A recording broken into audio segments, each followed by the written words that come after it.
I was in my room and my grandma knocked on the door and she told me that the baby he had a little bit of drop on it, like right here by his mouth. This is Marcella Montelongo. She was the only one responsible for protecting her son's fragile life.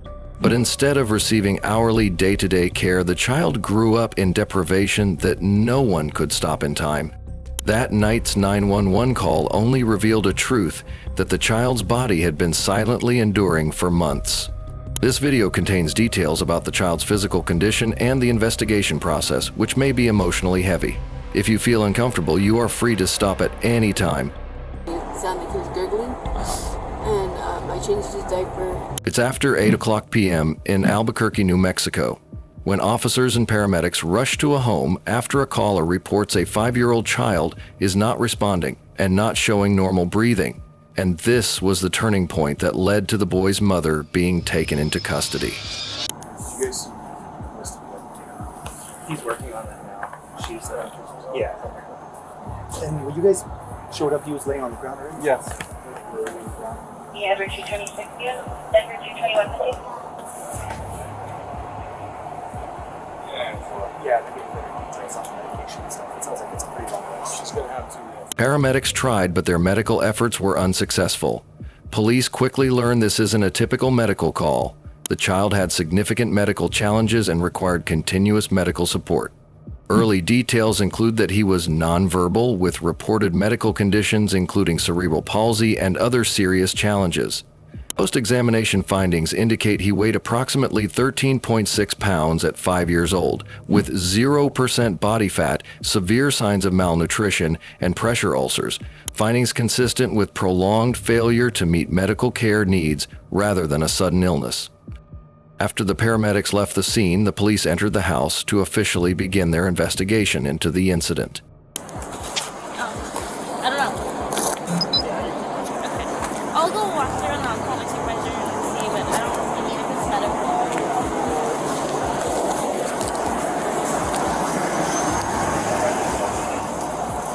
And this is the boy's mother, who has been accused. Inside the home, officers and family members try to map out the sequence, what the child was doing, where he was, and what led to the 911 call. One explanation being repeated is that the child had been given his milk or formula, then threw up, and a family member tried to clear his mouth and nose. Cerebral palsy, I guess was the main one. Acid reflux, large tonsils, he was fed by a G-tube, he was taken... He was like on all kinds of medication. He had a... Broadway.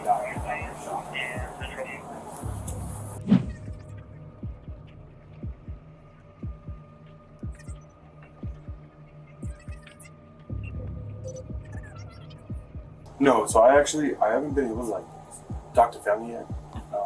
Rodriguez was talking to them, maybe he has that. So, AFR, did mom ever tell you like where they were at? He was on the couch, from what I gather. So I guess she had given him his milk, is what she said, and then the grandma was like, he threw up, is what she told her. So she started sucking stuff out of his mouth and nose, and then is this what? And then he stopped breathing. Apparently, I don't know what that is. That looks kind of gross. I don't know. But I guess he stopped breathing, and that's what she told cousin to call him. Okay. And I'm assuming they probably told her to put him on the floor. Officers are also hearing that at least one person has been concerned for some time because the child was so skinny. And this is when the police recounted the initial call. I So think the mom cousin's telling us now that he said he's been concerned for a while because 30 kids were skinny, and apparently either mom wasn't giving formula or not giving enough formula, or he's supposed to be on a special diet, some kind of formula. She missed her last doctor's appointment. The kids' but she didn't remember when that was. I got the doctor's appointment. Is it sounding like anything criminal at this point? I think mom might have developmental delays. Okay. Honestly, like when we were standing talking, she was like kind of doing this number. Okay, I'll go call my supervisor. I mean, it doesn't seem very bad. I think don't think it is either. The only thing that concerns me is They start doing a closer check of the home and the spaces around it.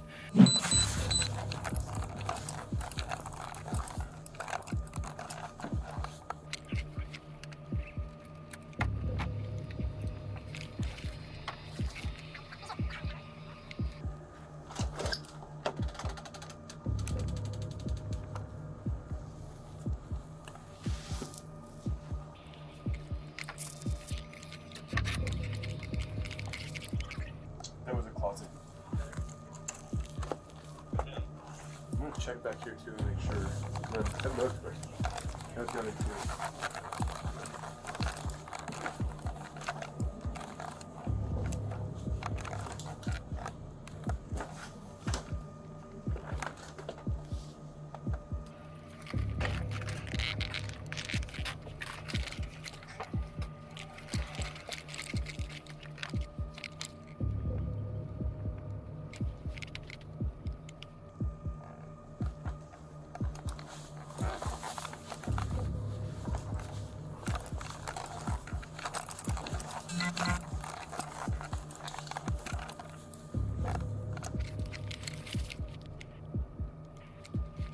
Officers also note that this was not a household with a single isolated caregiver.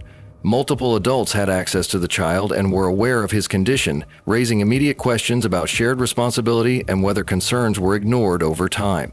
A turning point, Detective Chris Newser, a crimes against children detective, arrives.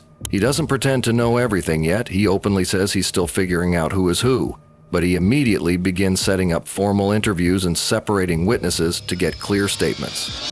So I'm Detective Chris Niederhauser. I'm the Crimes Against Children detective. So we get called out. This is Okay. Marcella. I was just announcing. Okay. I don't know who's who yet here. But I'd like to start with doing just a couple interviews. And my understanding it was just you and My grandma. Maria. Okay. All right. If I can speak with first, is that all right? Are you good with that? Bring it. We did. Where? So we'll go over here so we're kind of away from everything. The detective pulled a witness aside. As the witness began to speak further, crucial details of the case gradually came to light.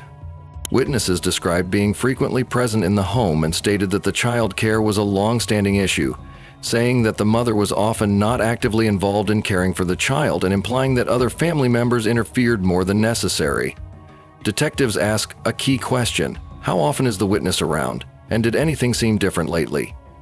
The witness talks about switching from one formula to another and suggests the child was not getting what he needed. Then the witness pushes that point harder, saying the child likely wasn't receiving the proper formula consistently.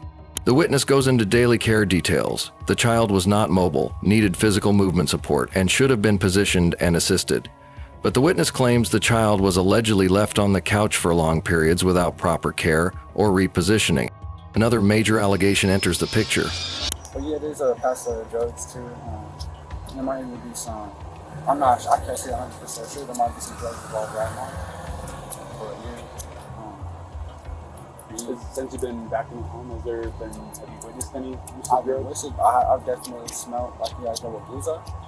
I know what that smells like. I've smoked them personally, so it's like I can definitely identify them. He suspected the mother of possible substance concerns. The witness says they recognized the smell and believed the mother might be using substances, and claims even the grandmother had suspicions because the mother was often sleepy. Next, detectives speak with Marcella's boyfriend, who adds more context. They told her, you can't come to school until you put on more weight, you know? Oh, so they had stopped. They had stopped accepting it because he was losing weight. And I don't think that was right. Maybe someone should have stepped in and evaluated him or something. But you know, Okay. she's very shy. She's like. He says the child's school had concerns about weight, and at one point the child was reportedly not allowed back to school until he gained weight.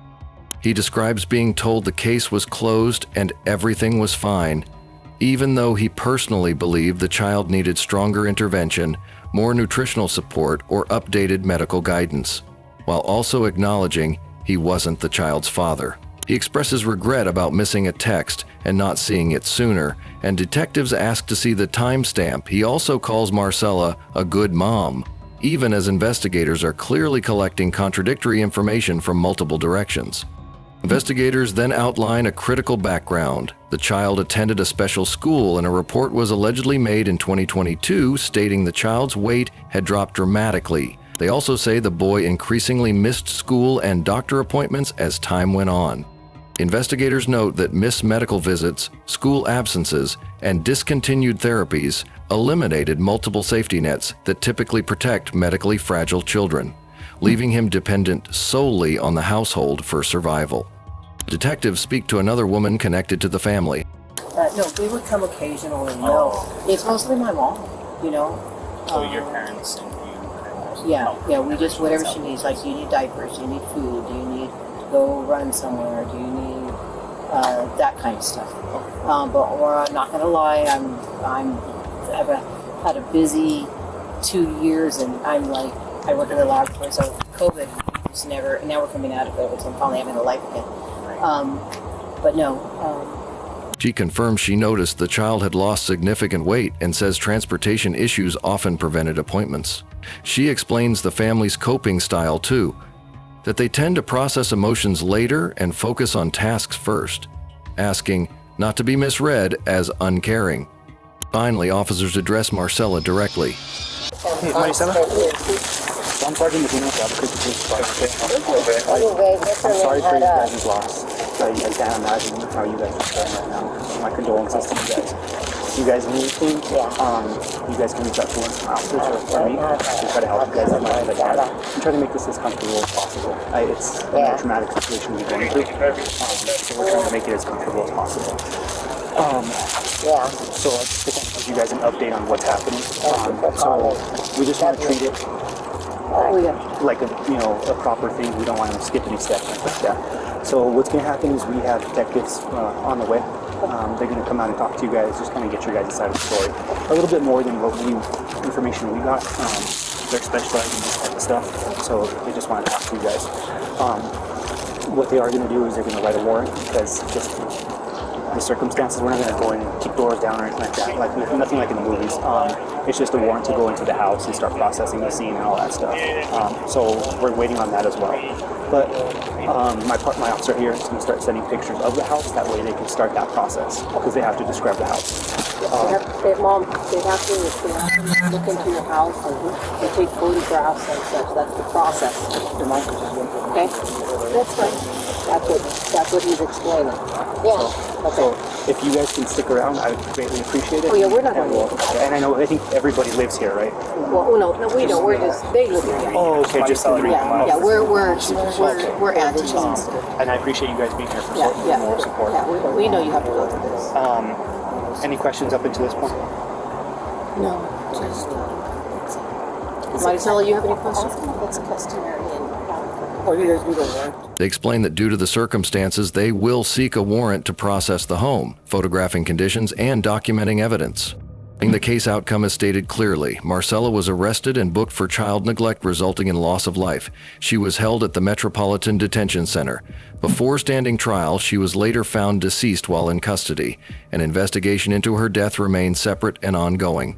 Ultimately, the case closed with a charge of child neglect resulting in loss of life, and the mother, Marcella Montelongo, passed away in prison before she could stand before a jury. There was no trial to clarify everything, no chance to pursue accountability to the end. And in this true crime, the child did not survive not only from illness, but because all the protective networks surrounding her had vanished one by one. If you are caring for a child with a medical condition, disability, or who requires ongoing medical support, remember this very clearly. That child cannot wait for you to get better before being cared for. When feeding, turning, doctor visits, or therapy begin to be neglected, it's no longer a difficulty, it's danger. If you are exhausted, depressed, or no longer able to keep up with caring for your child, seek help from centers and support groups for families with special needs. Seeking help early is the only way to keep your child safe. Before we end, remember that this story involves the loss of a young life. The events are presented with restraint and care, based solely on documented facts. The purpose is awareness and reflection, never exploitation. Thank you for following this case on Lou. We'll meet again tomorrow with another story.